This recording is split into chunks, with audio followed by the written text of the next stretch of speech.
The world no longer views them as mere dark horses. By defeating heavyweights Germany and Spain in 2022, Japan's Samurai Blue commanded global respect. But this evolution wasn't an overnight miracle. It was forged through decades of heartbreak.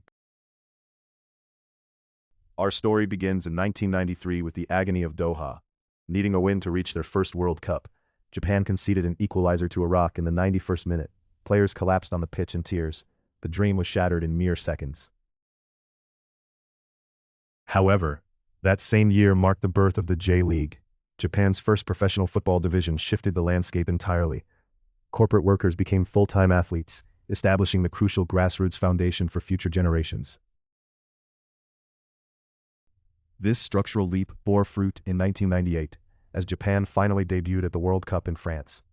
Though they suffered 3 consecutive defeats and scored only once, stepping onto the ultimate global stage was a historic, indispensable milestone. 4 years later, co-hosting the 2002 tournament with South Korea, Japan achieved their first World Cup victory and reached the round of 16. The deafening roar of the home stadiums signaled that Japanese football had firmly arrived on the world map. The real catalyst for change was Hidetoshi Nakata. By moving to Italy's Serie A and winning the Scudetto, he shattered the psychological barrier. He proved that Japanese players possessed the physical and technical abilities to thrive in Europe. Progress, however, was rarely linear. The 2006 tournament in Germany provided a harsh reality check.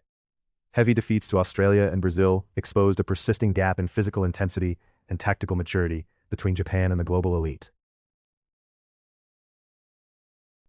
A tactical shift emerged in 2010.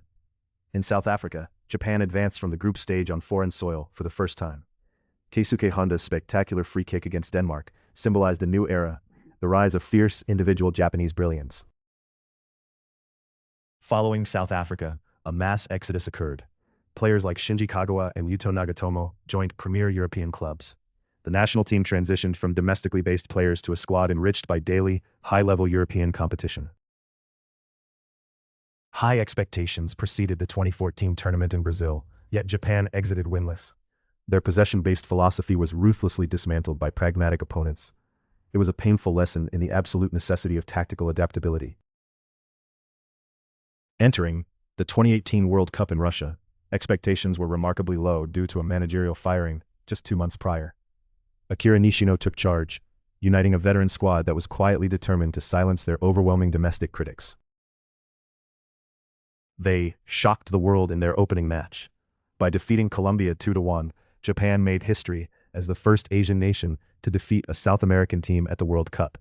Their disciplined defense and clinical finishing silenced the initial doubts. Then came the Rostov tragedy in the round of 16. Leading a star-studded Belgium 2-0, Japan surrendered their advantage.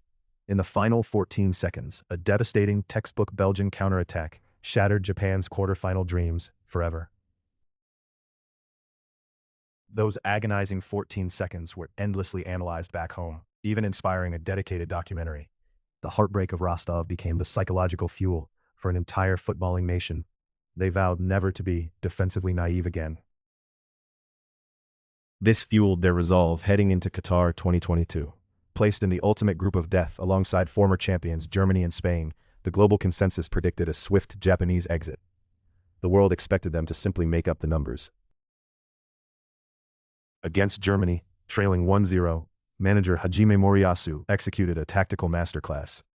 He unleashed aggressive offensive substitutes in the second half.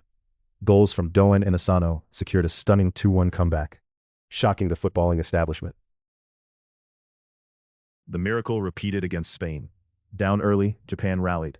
The defining moment was Kaoru Mitoma's miraculous assist, hooking a ball back that was millimeters from crossing the goal line. Ao Tanaka scored, sealing another historic 2-1 victory. By topping a group containing 2 world champions, Japan definitively proved these were not flukes. It was the culmination of meticulous grassroots planning, tactical evolution, and the invaluable experience gained in Europe's most demanding leagues. Today, the Samurai Blue squad is almost entirely composed of players starting in Europe's top divisions. The historic inferiority complex has evaporated completely. When they face traditional European powerhouses, they now step onto the pitch as equals. From the devastating agony of Doha to the triumph in Qatar, Japan's 30-year evolution is complete. No longer a dark horse, they are a formidable modern power. Their ultimate target is no longer just participating. It is lifting the World Cup trophy. This bold ambition will be tested at the 2026 World Cup in North America. To conquer the global stage, the Samurai Blue must showcase their ultimate evolution, relying on a squad battle-hardened in elite leagues and ready to face any heavyweight. The path forward is clear. They must first shatter the stubborn round of 16 barrier and venture into uncharted territory.